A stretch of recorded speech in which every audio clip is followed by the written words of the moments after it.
Never go to that ranch, James. Promise me. My wife Carmen had always called it worthless desert land. After her sudden death, the lawyer handed me keys and said the Texas property was now mine. Since Carmen always claimed it was valueless desert, I planned to sell immediately. But curiosity made me drive out for one look before calling a realtor.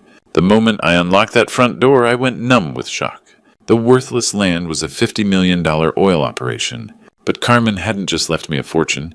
She'd left me something else hidden deep in an underground bunker that would reveal far more family secrets than I ever imagined.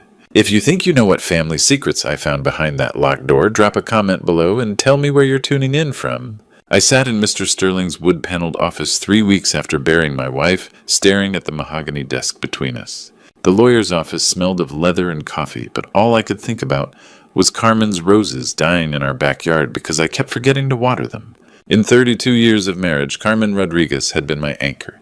She'd never been demanding, but about one thing she'd been absolutely firm.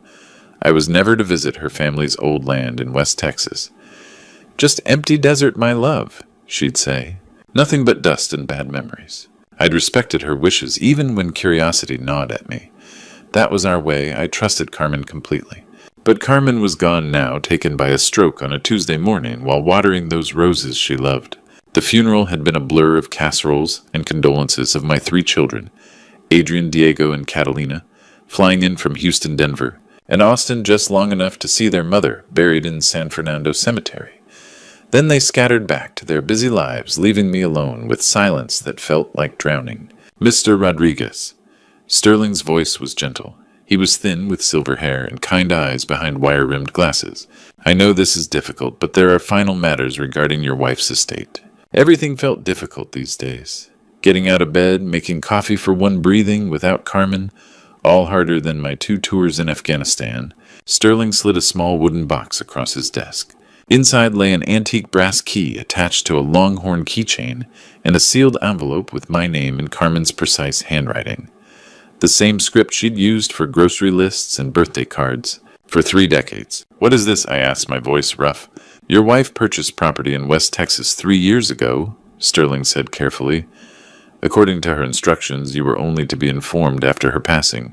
The deed has been transferred to your name, along with all mineral rights." The room tilted. Property Carmen never mentioned buying anything. Sterling consulted his notes. 2,500 acres in Reeves County near Pecos. It's called the Esperanza Ranch. He paused. "Mr. Rodriguez, based on recent geological surveys and current oil market conditions, we estimate the total value at approximately $50 million. The words hit like a physical blow. $50 million.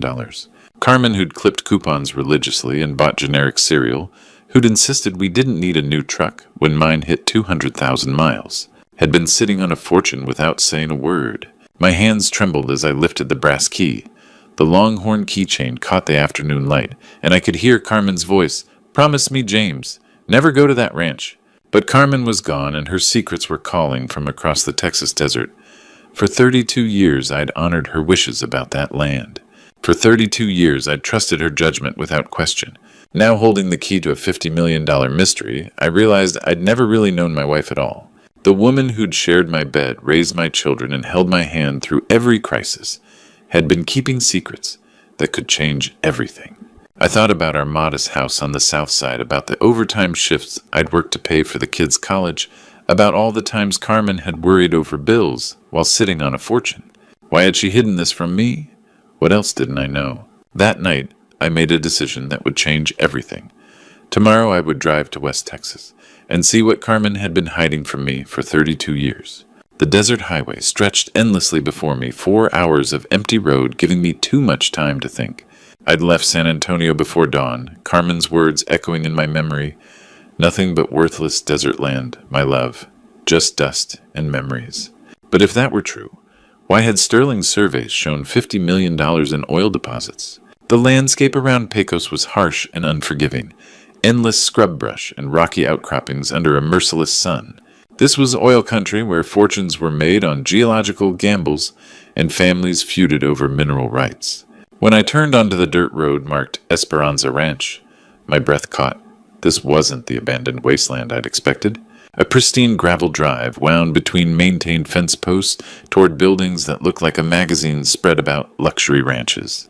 The main house was stunning, native stone and weathered timber with a wraparound porch and large windows catching morning light.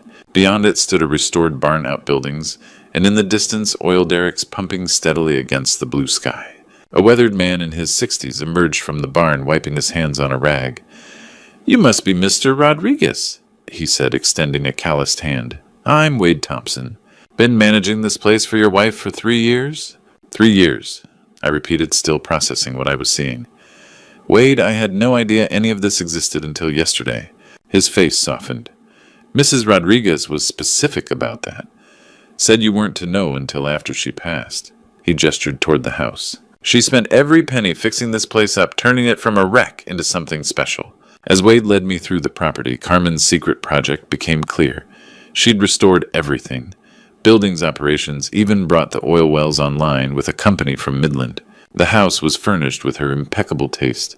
Comfortable leather furniture and family photos I'd never seen.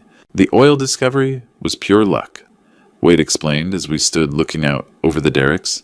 Mrs. Rodriguez bought this because it was her grandmother's homestead. The petroleum company approached her about mineral rights 2 years ago. Turned out to be one of the richest deposits in West Texas. Carmen had grown up poor daughter of migrant workers who'd scraped together enough to buy this land in the 1940s. Her family lost it during the oil bust of the 1980s, and somehow my wife had quietly bought it back. "Why didn't she tell me?" I asked. "Can't say for sure," Wade replied carefully. "But Mrs. Rodriguez talked about wanting to surprise you, having something special for the family. She was always planning, always thinking 3 steps ahead." I was still processing this when my phone rang. Adrian's name flashed on the screen, and something cold settled in my stomach. My eldest son never called unless he wanted something. "Dad," his voice was sharp, businesslike. "We need to talk. Diego and I know about the ranch. We're flying in tomorrow, and we expect a full explanation." The line went dead. I stared at my phone, wondering how my sons had learned about Esperanza Ranch so quickly, and why their first instinct was confrontation rather than conversation. Wade watched me with an expression suggesting he'd dealt with difficult family situations before. "Your boys?" I nodded, already dreading tomorrow. Carmen had kept this place secret for 3 years, but somehow less than 24 hours after I'd learned about it myself, my sons were making demands. The Texas sun beat down mercilessly as I stood on my wife's secret ranch, holding the key to a $50 million mystery, and facing the reality that my children saw dollar signs where I saw Carmen's final gift. They descended on the ranch like vultures arriving in a black rental SUV that kicked up dust clouds. My sons, who hadn't visited once since their mother's funeral, had coordinated overnight flights from Houston and Denver. Adrian stepped out first, his expensive suit absurd against the Texas landscape. At 32, he'd inherited Carmen's intelligence, but none of her warmth. Diego followed, 29 and soft from too many business lunches. Both carried themselves with entitled swagger. Catalina arrived separately, in her Honda Civic, from Austin. At 26, she still had Carmen's gentle eyes, though today they were clouded with confusion. She'd always been our peacemaker. "Dad." Adrian's greeting was curt. He'd brought his own lawyer, a thin man who looked uncomfortable. "We need to discuss this situation." "What situation?" I asked. "Don't play dumb," Diego interjected. $50 million, Dad. Mom sat on $50 million and never told us. Wade emerged from the barn, saw the family gathering, and quietly retreated. "Your mother had her reasons," I said carefully. "Her reasons for what? For making you sole beneficiary, while cutting her children out?" Adrian's laugh was cold. "For hiding the biggest windfall this family's ever seen?" "She didn't cut anyone out. This was her family's land. Money that should have secured our futures," Diego interrupted. "Paid off loans, helped with houses, funded college accounts." "What college accounts?" "None of you have children. You're too busy with careers to think about family." Catalina flinched like I'd slapped her. "That's not fair, Papa," she said quietly. "We're trying to understand why Mom kept this secret from all of us." Adrian sensed his opening. "Exactly, Cat. Think logically. Dad had to know. Married couples don't hide $50 million purchases. He's been playing us acting like the grieving widower while sitting on a fortune." "That's not true," I protested. "Then explain it," Diego pressed. "Explain how Mom bought 2,500 acres without you knowing. How she managed renovations, hired staff, coordinated with oil companies, all while keeping you in the dark. I couldn't explain it because I didn't understand it myself. Carmen had been meticulous about finances, discussing every major expense. The idea she'd orchestrated this without my knowledge seemed impossible. Maybe they're right, Papa, Catalina said softly. Maybe you did know about this place. Maybe you're trying to figure out how to keep it all for yourself. Her words hit harder than any physical blow. My daughter, who'd once crawled into my lap during thunderstorms, was looking at me like a stranger, like I was the kind of man who'd lie to his children about their mother's legacy. Cat. I started, but she was already turning away, walking toward her brothers with defeated posture. Adrian's satisfied smile told me everything. This wasn't about understanding Carmen's choices or honoring her memory. This was about money, pure and simple, and my sons had just turned my daughter into their weapon against me. The desert wind howled across the ranch as I watched my family splinter into pieces, each of us standing on different sides of a chasm that $50 million had carved between us.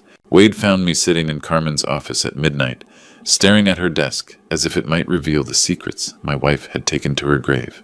The house felt impossibly quiet. After the day's confrontation, every sound amplified by my children's accusations.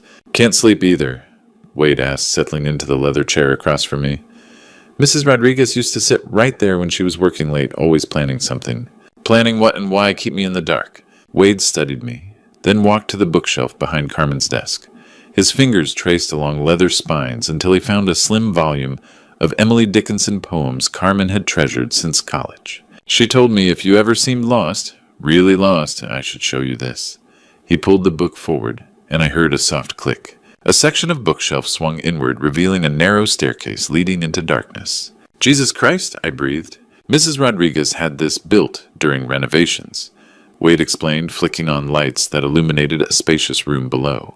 Said every ranch house needed a storm cellar, but this was something else. The hidden room looked like something from a spy movie. Multiple monitors lined one wall, connected to sophisticated computer systems. Filing cabinets stood along another wall, and in the center sat a leather chair facing the largest screen. But what caught my attention were hundreds of video files displayed on the monitor. Day 1 for James, when he's ready. Day 30, about the boys. Day 100, the truth about the money. 365 files total, one for every day following Carmen's death. She made videos, I whispered. Started recording 6 months before she passed, Wade said. Spent hours down here talking to that camera like you were sitting right there. With trembling hands, I clicked the first file. The screen filled with Carmen's face. Not the tired version from her final months, but the vibrant woman I'd fallen in love with. Her dark hair was pulled back in the simple ponytail she'd worn, gardening eyes, holding that spark of mischief that had first captured my heart. Hello, my love, she said, her voice clear as if she were beside me. If you're watching this, then I'm gone, and you found the ranch despite my warnings. Tears blurred my vision as she continued. I know you're confused, probably angry, wondering why I kept this from you. The truth is, James, I bought back my grandmother's land because I discovered something about our sons that broke my heart. Something I couldn't tell you while alive because I needed to protect our family first. Carmen's expression grew serious. Adrian has been laundering money for a cartel operation out of Houston for 2 years. Diego has been running a Ponzi scheme through his energy consulting business, stealing from investors' retirement funds. I have evidence of everything, James. Bank records, recorded conversations, documentation that could send both boys to federal prison for decades. My world tilted. My sons, successful, educated men I'd raised to value honesty, were criminals. I bought this ranch with money from my grandmother's jewelry pieces I'd kept hidden since she died. I wanted to create something clean for our family, something built on love instead of lies. But I knew someday our sons' crimes would catch up with them, and we'd need leverage to protect Catalina and ourselves. Carmen leaned closer to the camera, her voice dropping to the intimate tone she'd used during our most private conversations. There's one more secret about Diego that will break your heart, my love. But first, you need to see all the evidence I've gathered. Following Carmen's video instructions, Wade led me to the old barn, our flashlights cutting through darkness. The structure looked weathered and abandoned, but Wade's confident stride suggested otherwise. Mrs. Rodriguez was clever, he said, pulling aside a loose board near the back wall. Anyone snooping would see nothing but an old barn. The hidden panel revealed a steel door with an electronic keypad. Wade punched in Carmen's birthday and the lock clicked open. Beyond lay concrete stairs descending into what could only be described as a professional bunker. She had this built during renovations, Wade explained as fluorescent lights flickered on. Told contractors it was a tornado shelter, but she installed power ventilation and internet that would make the FBI jealous. The underground room was larger than Carmen's office with industrial shelving and sophisticated computers. But what dominated the space was a massive evidence board covering one wall. Photographs, documents, timeline charts, and red string connecting elements like a detective show. How long was she working on this, I asked. 3 years. Started right after she bought the ranch. Said she'd stumbled onto something that made her sick about the boys. The evidence was meticulously organized. Adrian's section showed bank records from accounts I'd never heard of, photographs of him meeting known criminals, and transcripts of recorded conversations discussing money transfers and cleaning operations.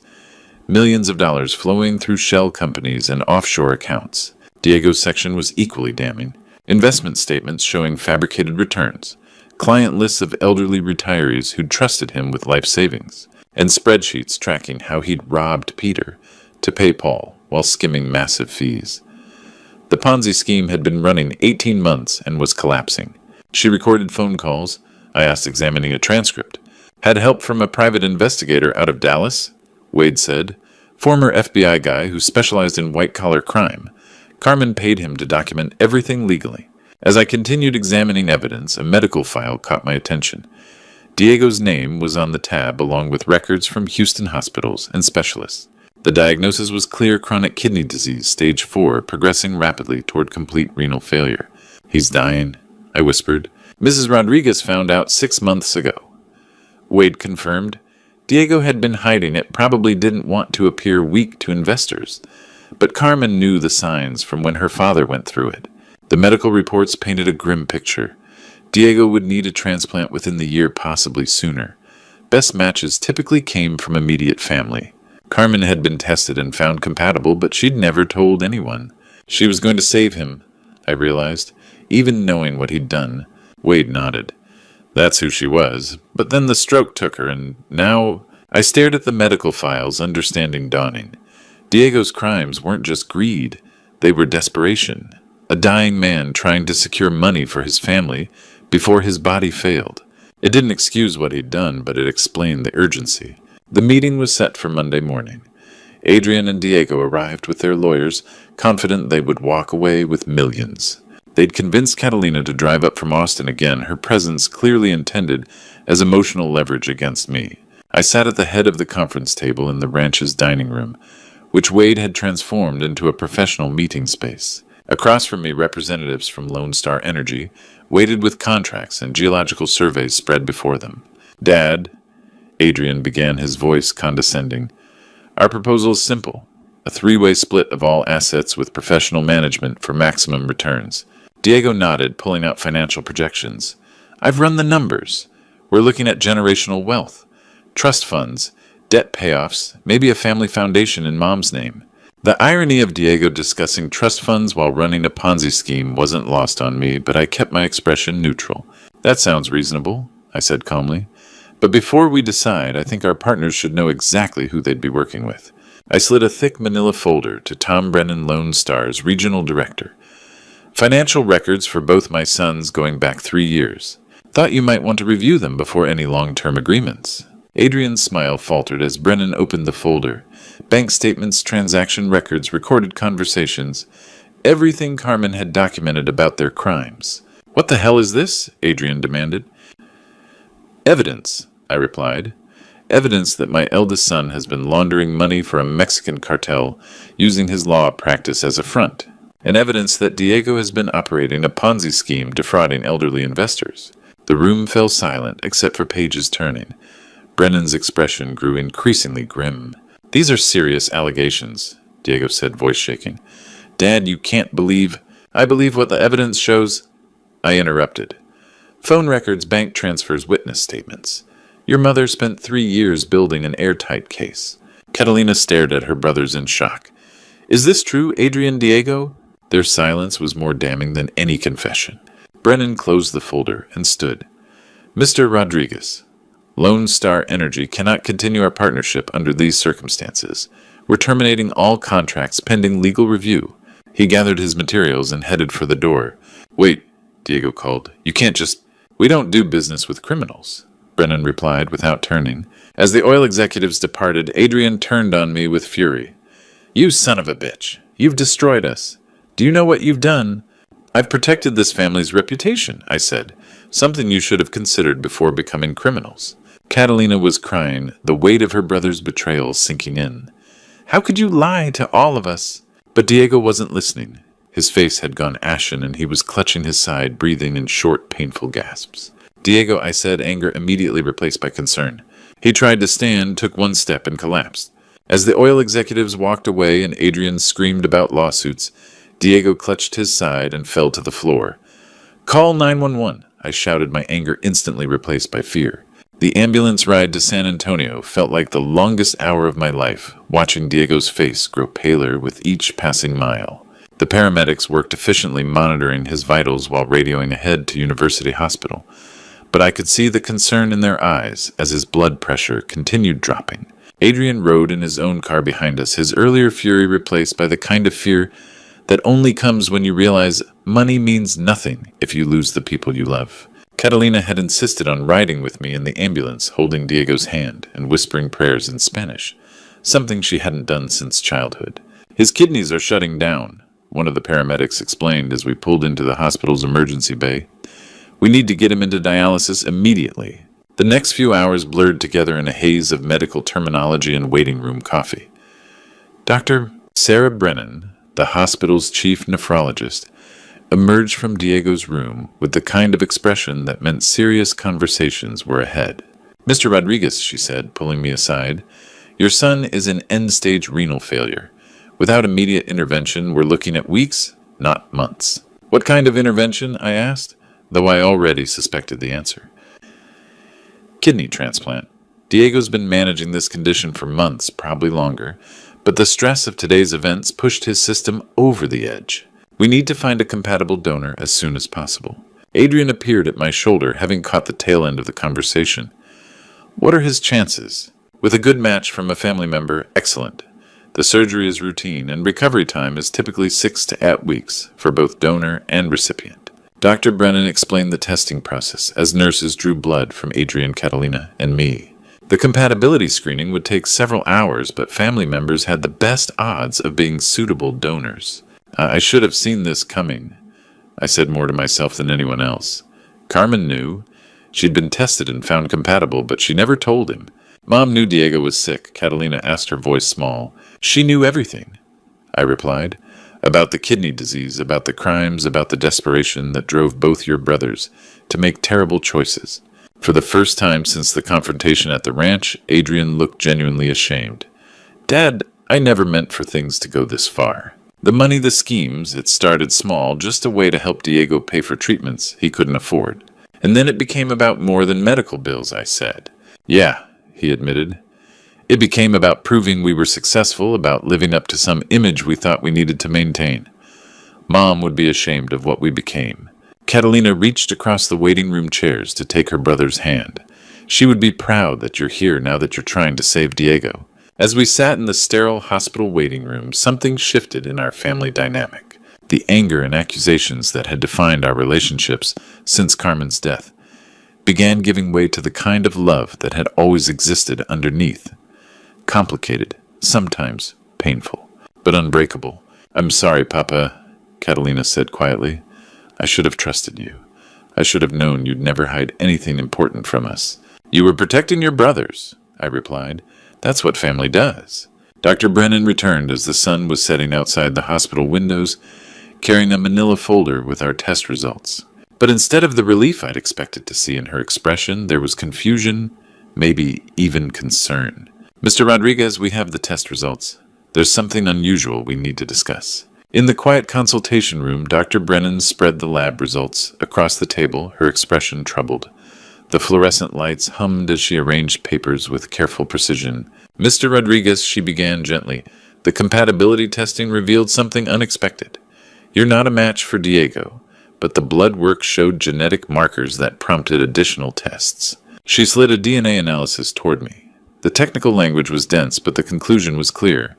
Probability of paternal relationship, 0.0%. I don't understand, I said, though part of me already did. Diego is not your biological son, Dr. Brennan said softly. The genetic markers indicate no familial relationship. I'm sorry. I know this is shocking. 29 years of fatherhood flashed before my eyes. Teaching Diego to ride a bike, helping with homework, celebrating his successes. All built on a foundation I'd never questioned. There has to be a mistake, I whispered. We ran the test twice to be certain, she replied. I'm truly sorry. The drive back to the ranch passed in a blur. Wade guided me to Carmen's secret room without a word. With trembling hands, I clicked on the video labeled Final Message about Diego. Carmen's face filled the screen, looking tired, older, as if her secrets had finally become too heavy. My darling James. She began, if you're watching this, then you know the truth about Diego. I can only imagine your pain right now, and I'm so sorry for what I did to our family. Tears blurred my vision as she continued. When you were deployed in Afghanistan for your second tour, I was lonely, scared, and made the biggest mistake of my life. I had an affair with Jeff Collins, a man I met at the base support group. It only lasted a few weeks, but Diego was conceived during that time. I felt like I'd been punched in the stomach. My wife, my Carmen, had betrayed me while I was serving our country. I wanted to tell you when you came home, but when I saw you hold Diego for the first time, saw the love in your eyes, I couldn't destroy that. You became his father in every way that mattered, James. You raised him, loved him, shaped him into the man he became. Carmen's voice broke with emotion. I kept Jeff's contact information all these years through a private investigator. He moved to El Paso, became a construction foreman, married, had other children. He never knew about Diego, but when I learned about the kidney disease, I had him tested secretly. He's a match, James. Her voice dropped to a whisper. The ranch, the oil money. It was my way of trying to make amends for the lie I've lived for 29 years. I wanted to give you something valuable, something that would secure your future, because I knew someday the truth would come out, and you might never forgive me. Carmen leaned closer to the camera, tears streaming down her face. Jeff Collins lives in El Paso. He's a good man who made a mistake with a married woman 30 years ago. The private investigator's contact is in the blue folder. Jeff doesn't know about Diego, but I believe, I pray, that he'll want to help save the son he never knew he had. The screen went dark, leaving me with a truth that had shattered everything I thought I knew about my marriage, my family, and my life. Through my tears, I heard Carmen's final words, I'm sorry, James. I'm so sorry. 2 weeks later, I sat in a coffee shop in El Paso across from a man who had Diego's eyes. Jeff Collins was 54, with graying temples and weathered hands of someone who'd spent decades in construction. I never knew, he said quietly. Carmen never told me she was pregnant. If I'd known, I would have tried to help. She was protecting everyone, I replied. Carmen always thought 3 steps ahead. Jeff showed me pictures of his wife and 2 teenage daughters. I've been married to Linda for 22 years. My girls don't know about what happened with Carmen. But when you told me about Diego needing a kidney, I knew I had to help. The compatibility testing at El Paso General took 3 days. Jeff was a perfect match. While waiting for surgical scheduling, I got to know Diego's biological father. Decent, hardworking, the kind of man who coached Little League and helped elderly neighbors. I want to meet him before the surgery, Jeff said. I need him to know I'm not trying to replace you as his father. The meeting took place at the ranch. Diego, still weak, but determined, sat with Adrian and Catalina on the porch, a united front I hadn't seen since childhood. You have your mother's stubborn streak, Jeff said with a sad smile, and apparently my kidney's tendency to quit working. Diego laughed despite everything. Lucky me on both counts. Giving you a kidney isn't about claiming you, Jeff continued. James Rodriguez raised you, loved you, shaped you. I'm just grateful I can help. After Jeff left to prepare for surgery, my children asked to speak with me privately. We sat in Carmen's old office, the weight of recent revelations heavy between us. Adrian spoke first, his voice breaking. Dad, I'm so sorry. For the crimes, for turning Catalina against you, for questioning your integrity, when you've been nothing but honest your whole life. I'm sorry too, Papa, Catalina whispered. I should have trusted you. Should have known you'd never hide anything important from us. Diego, despite his weakness, leaned forward. You had every right to walk away from me when you learned I wasn't your biological son. Instead, you're helping save my life. I don't deserve your forgiveness, but I'm begging for it anyway. I looked at my 3 children, broken, ashamed, but finally honest, and felt Carmen's presence in the room. "You're my children," I said simply. "Not because of blood, but because of choice. Because of love. That doesn't change because you made mistakes." "Even after everything we did?" Adrian asked. "Especially after everything you did. That's what real fathers do. We love you through the worst of yourselves and help you become better." The surgery was scheduled for the following month. Adrian began cooperating with investigators working to return stolen funds. Diego reached out to his victims trying to make amends. Catalina took leave from teaching to coordinate everything. "Carmen would be proud," I told Catalina one evening as we watched the oil derricks pump in the distance. "She would be proud of you most of all," she replied, "for choosing forgiveness over anger." The night before Diego's surgery, I sat in Carmen's secret room one final time. Her image filled the screen, beautiful and hopeful. "I know you're angry with me, James," she said, "but I hope you'll understand that everything I did was about love. Complicated, imperfect human love." As I headed upstairs, I realized she was right. Carmen had been right all along. Family isn't about blood. It's about the people who choose to love you, protect you, and never give up on you. Even from beyond the grave, she was still teaching us what really mattered. The oil derricks continued their rhythm outside, pumping wealth from the earth Carmen had reclaimed. But her real treasure wasn't measured in dollars. It was the lesson that love, forgiveness, and second chances could heal even the deepest wounds.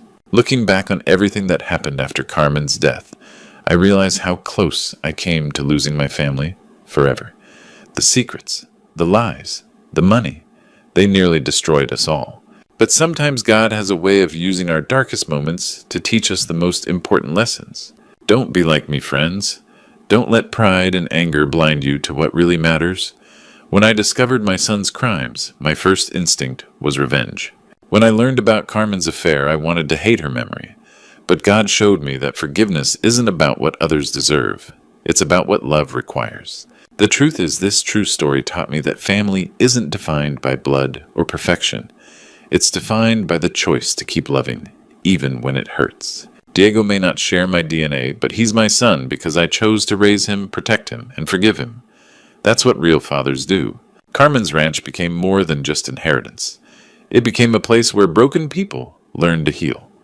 These grandpa stories I'm sharing aren't just about oil money or family drama. They're about second chances, about how God can work through our mistakes to create something beautiful. The oil wells still pump on that Texas land, but the real treasure was learning that love conquers blood, forgiveness heals wounds, and true family is built on choice, not genetics. If this true story touched your heart, please share it with someone who needs to hear about forgiveness. Subscribe to hear more grandpa stories about life, love, and the lessons that matter most. Tell me in the comments, what family lesson has shaped your life the most? I went to the FedEx office to pick up a package, but the clerk handed me an encrypted drive I never ordered. He said, "Your wife asked us to deliver this exactly 3 years after her death." I froze. Adeline had been dead for 3 years. Inside was a message, "Ask the children why they lied about my death." When I discovered the truth, I realized my family had been hiding a dark secret I never could have imagined. Before we continue, hit subscribe and let me know in the comments what country you're listening from. What I discovered next changed everything I thought I knew about family. Morning Atlas. Felix Hawthorne called from behind the counter. 20 years working this route, and he knew every customer by name. "Got your daughter's package from Seattle right here." I signed the electronic pad, my 65-year-old hands not quite as steady as they used to be. 3 years since Adeline's death, and I still wasn't used to handling everything alone. "Thanks, Felix. Nova keeps sending too much coffee." Felix disappeared into the back room, then returned with a second item. A small black encrypted drive wrapped in brown paper. No return address. "Almost forgot. Your wife asked us to deliver this today specifically." The world stopped. "I'm sorry, what?" Felix pushed the device toward me with his usual smile. "Adeline dropped this off about 3 years back. Said to hold it until November 8th and give it to you personally. Today's the 8th. My keys slipped from my fingers, clattering on the floor. Felix, Adeline has been dead for 3 years. His smile froze. "What? No, Atlas, that's impossible. She was standing right where you are talking about encryption keys and digital protocols. Very specific about the security." She died November 8th, 2021. Cancer. I was holding her hand. Felix went white. But she knew all the technical terminology. She was very much alive when she gave me this. The device sat between us like a bomb. The label showed Adeline's distinctive handwriting. Neat, precise, exactly like her mathematical research notes. I need to get home. I drove my Tesla through Fremont's tech-lined streets in a daze. Every routine landmark felt foreign now. Inside our smart home, I locked the door and sat at the computer setup Adeline and I had built together during Silicon Valley's early days. The encrypted drive required a password. I tried anniversaries, birthdays. Nothing worked. Then I remembered something Adeline used to say, "The most important truths are hidden in plain sight, Atlas." I typed our home address. The drive unlocked. A single folder appeared, the truth about our family. My cursor hovered over it. Opening this would change everything. But Adeline had trusted me with whatever she'd discovered. I clicked. Inside was an audio file, "Start Here, My Love." Adeline's voice filled the room clear as if she were beside me. "Atlas, if you're listening to this, then I am truly gone, and enough time has passed for you to handle what I need to tell you. I'm sorry for the shock this must cause. I arranged this delivery through Felix because I knew he'd remember me and confirm my identity. You needed proof this came from me." Her voice wavered slightly. "On this drive is everything I discovered in the months before my death. I should have told you then, but I was trying to protect you. Now, protection requires knowledge." A pause. I could hear her taking a shaky breath. "Ask the children why they lied about my death. The answer's on this drive, but prepare yourself, my love. What you find will change everything you believe about our family." Another pause longer this time. "Orion and Nova did what they did to keep you safe. But in doing so, they put themselves in a position I fear they cannot escape from alone. Trust no one until you understand. Not the police, not our lawyer, not even our children. Not at first." Her voice broke slightly. "You are stronger than you know, Atlas. You always have been. The encryption key for the main files is our first dance song, 'I Love You Forever.'" The recording ended. I sat in the silence of our office, staring at the drive that contained secrets my dead wife had hidden from me. Secrets about our children. Secrets that had apparently gotten her killed. Because if Adeline had arranged this delivery 3 years ago and she'd mentioned the months before my death, then she'd known she was going to die. The answer to my question sat right there in front of me. A folder labeled Financial Evidence. My hands trembled as I opened it. Whatever Adeline had discovered about our family was apparently worth documenting with the precision of a federal investigation. The first audio file was dated 6 months before her death. "Atlas, I need you to understand what I've found about Orion's sudden success." Her voice was steady but strained. "That AI startup he told us about, the one that made him rich overnight, I ran the numbers. The company barely exists, but $89 million has moved through cryptocurrency exchanges using shell companies registered to our home address." Our address. Someone had been using our home as a front for massive financial fraud. Bank records filled my screen, statements showing systematic withdrawals from my retirement fund transfers. I'd never authorized digital signatures that looked like mine but weren't. The dates matched Orion's lifestyle changes perfectly. The house in Los Altos Hills, the expensive cars, Raina's designer, everything. An email chain made my stomach drop. From omeridianatechventures.com to Raina, meridian@gmail.com.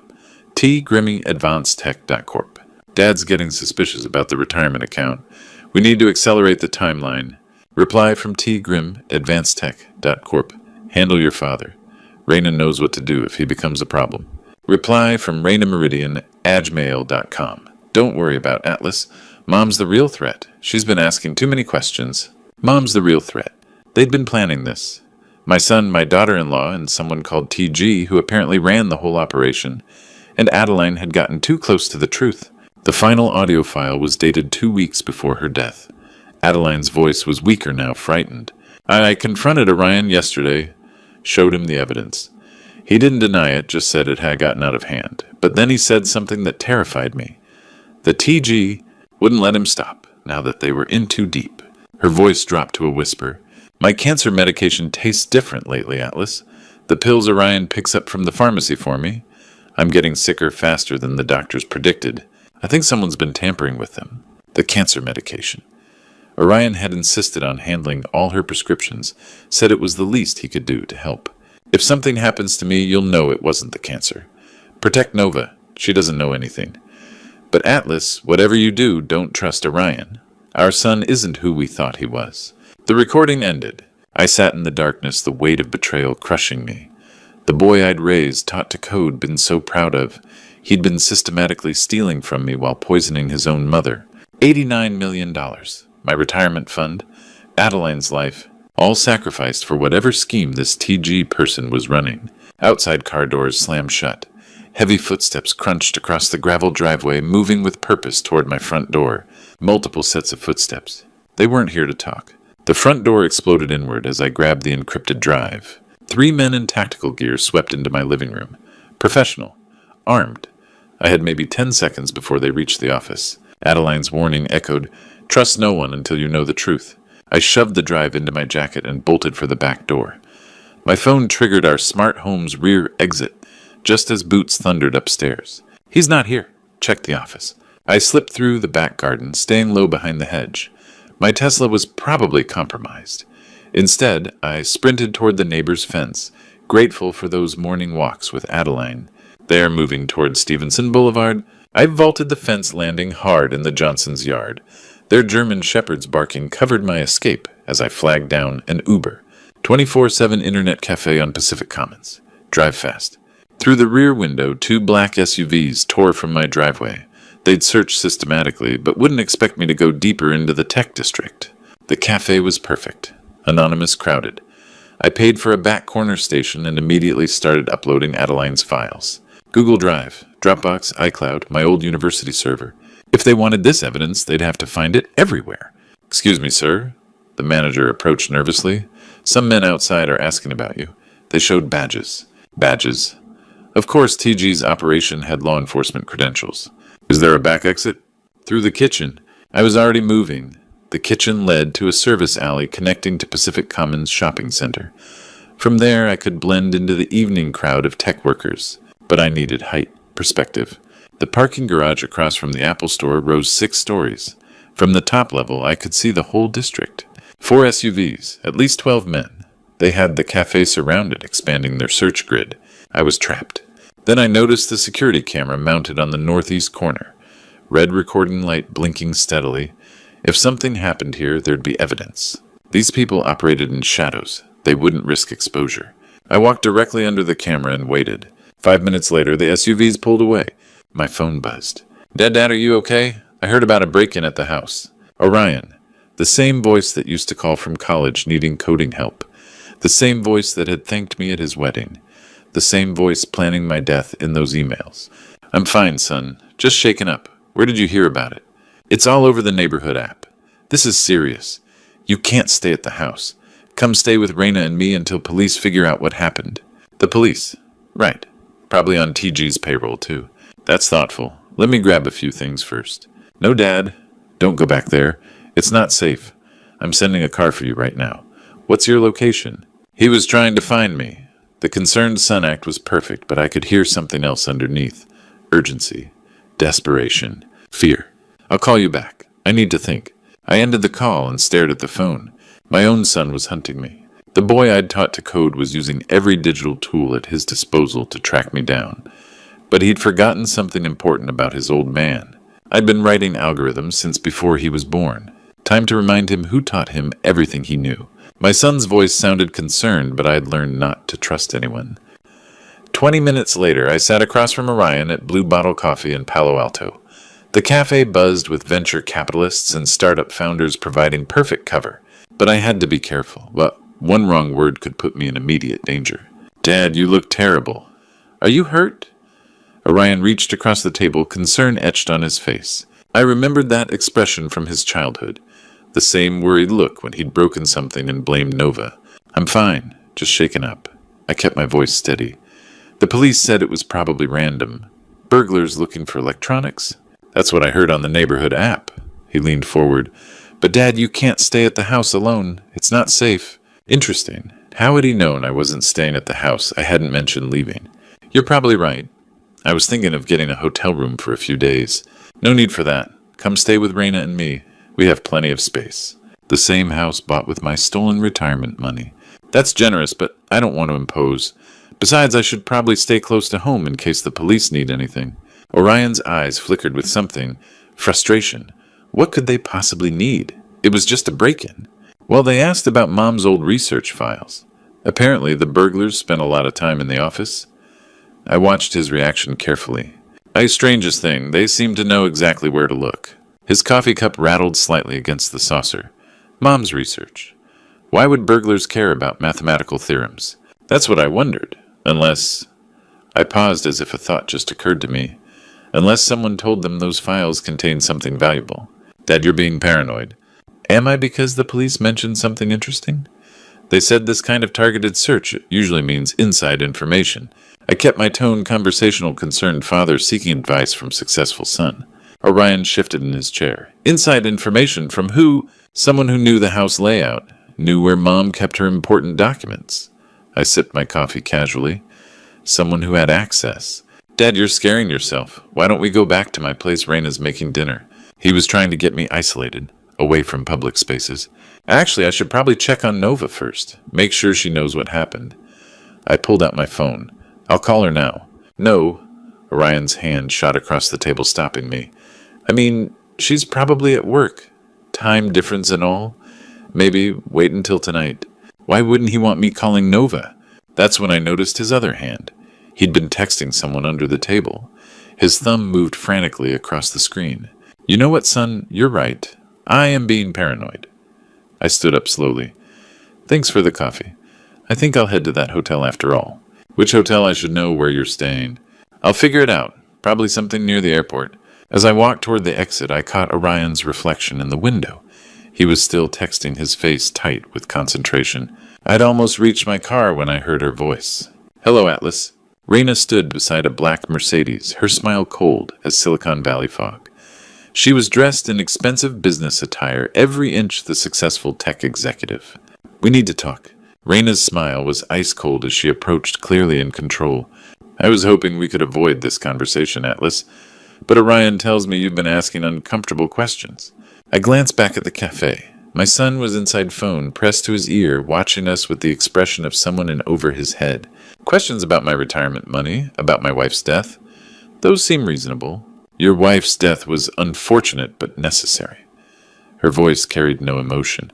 Adeline was brilliant, but she couldn't leave well enough alone. The casual admission hit like a physical blow.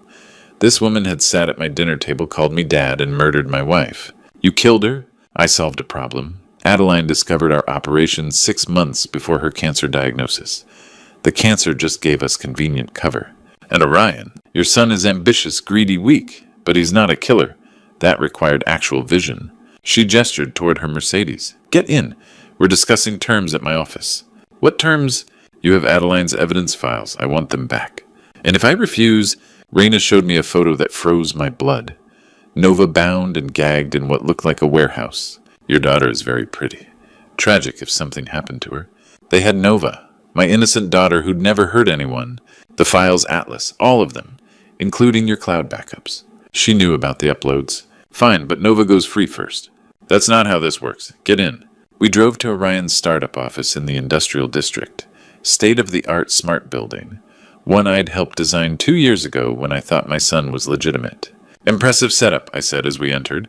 Orion could afford it with your retirement fund. 3rd floor. Open concept office glass and steel cryptocurrency displays on every wall. Sit.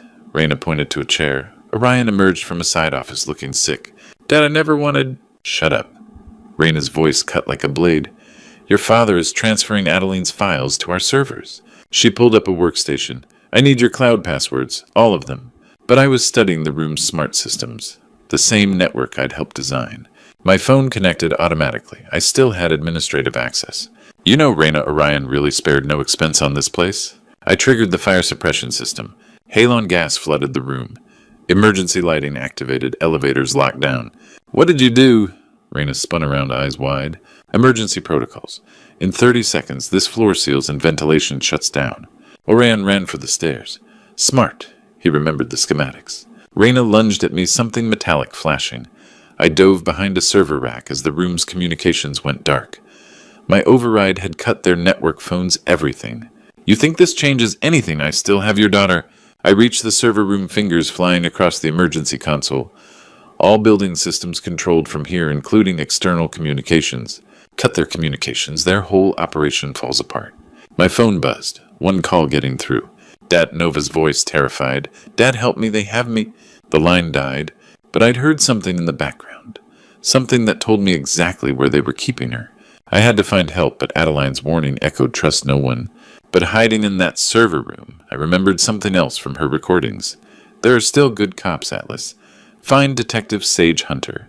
20 minutes later, I sat in a secure room at the FBI field office.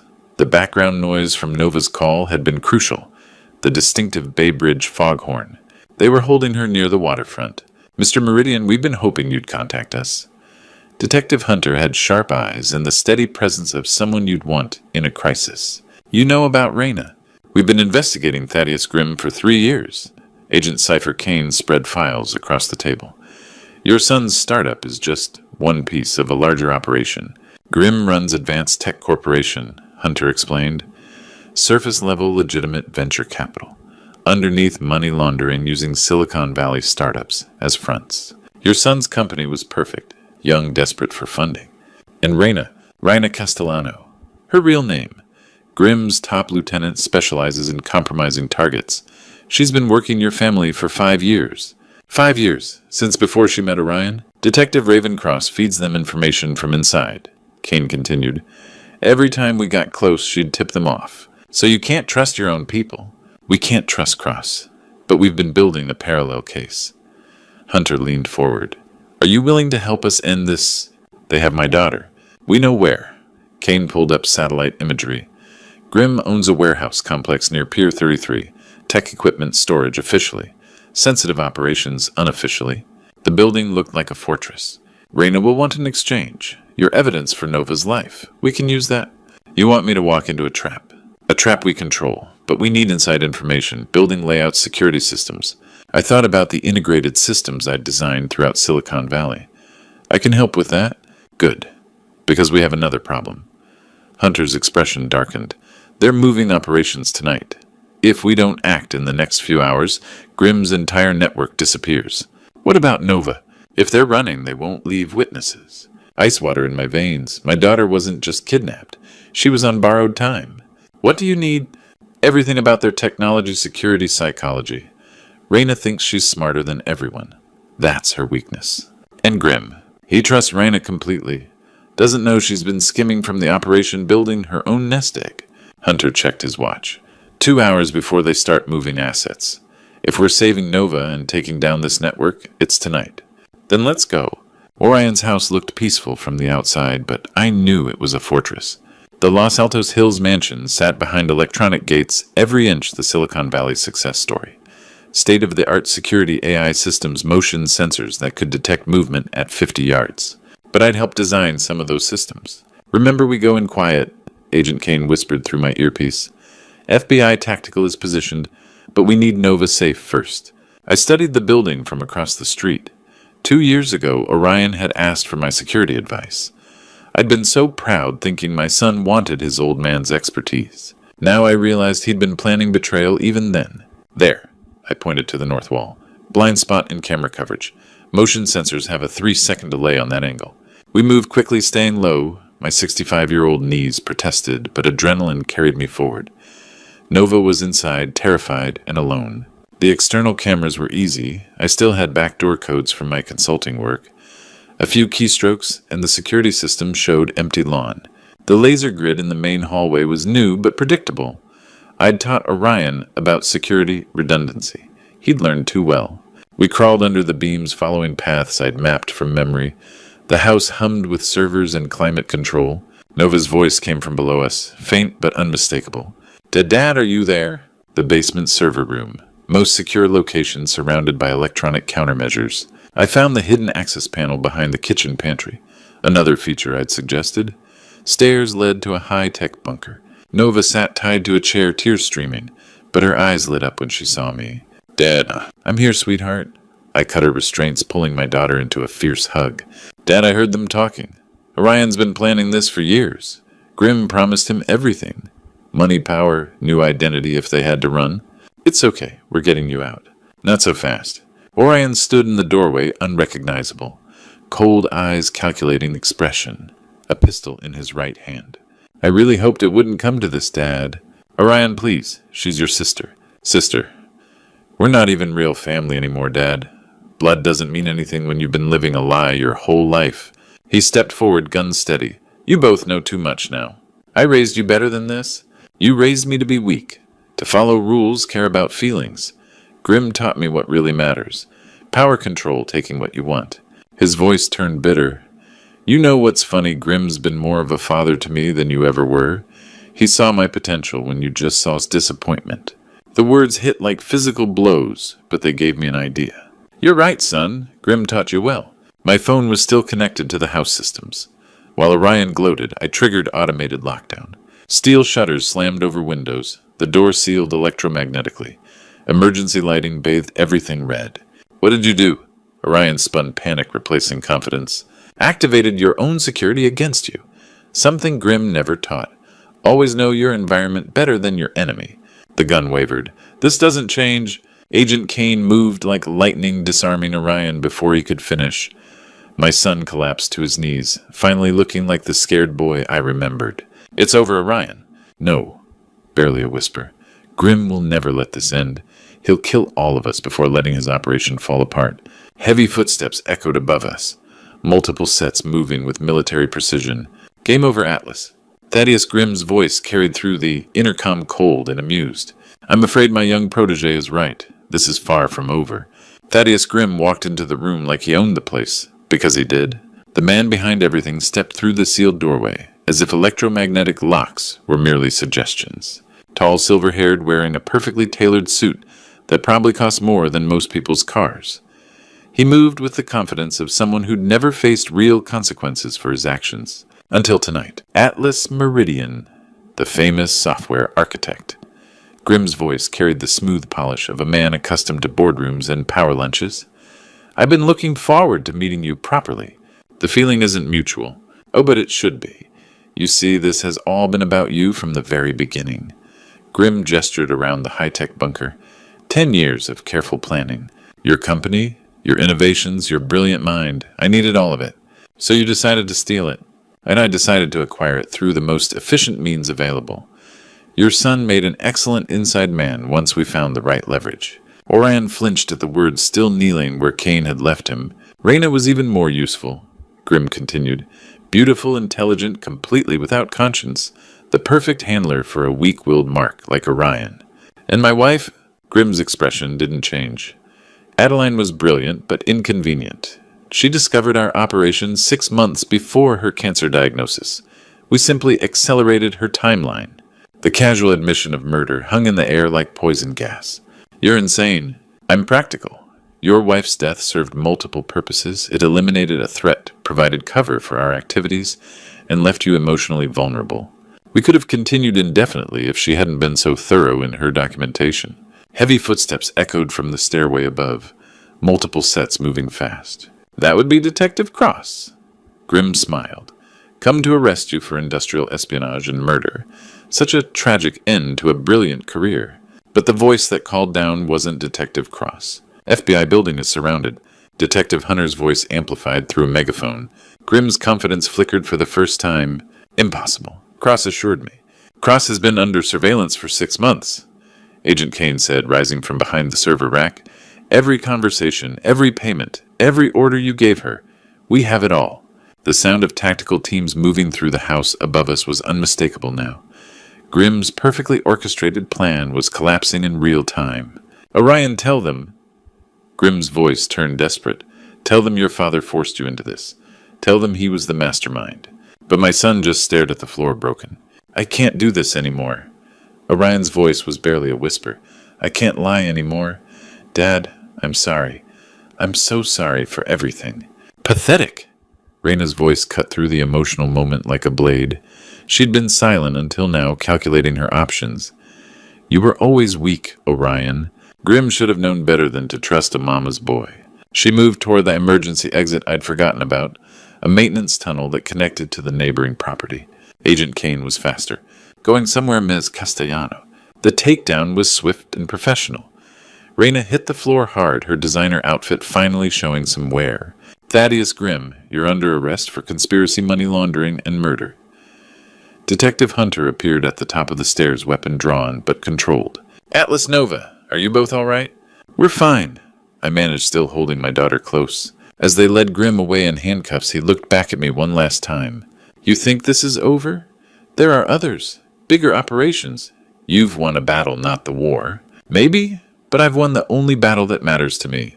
The next few hours passed in a blur of statements, evidence collection, and medical checks. The FBI had been building their case for years, and tonight's operation had given them everything they needed. Orion was taken into custody, but Hunter assured me that his cooperation would be considered during sentencing. Raina showed no remorse, already demanding lawyers and making threats about what she'd reveal if they didn't cut her a deal. As the house finally emptied of law enforcement, I found myself alone in Orion's office. That's when I noticed it. A small envelope tucked behind his computer monitor, marked with Adeline's handwriting. For Atlas, when it's over. Inside was a single sheet of paper. My darling husband, if you're reading this, then you've done what I knew you could do. You've saved our family. You've found the strength I always saw in you, but you never saw in yourself. I love you forever, and I'm so proud of the man you've become. Take care of Nova.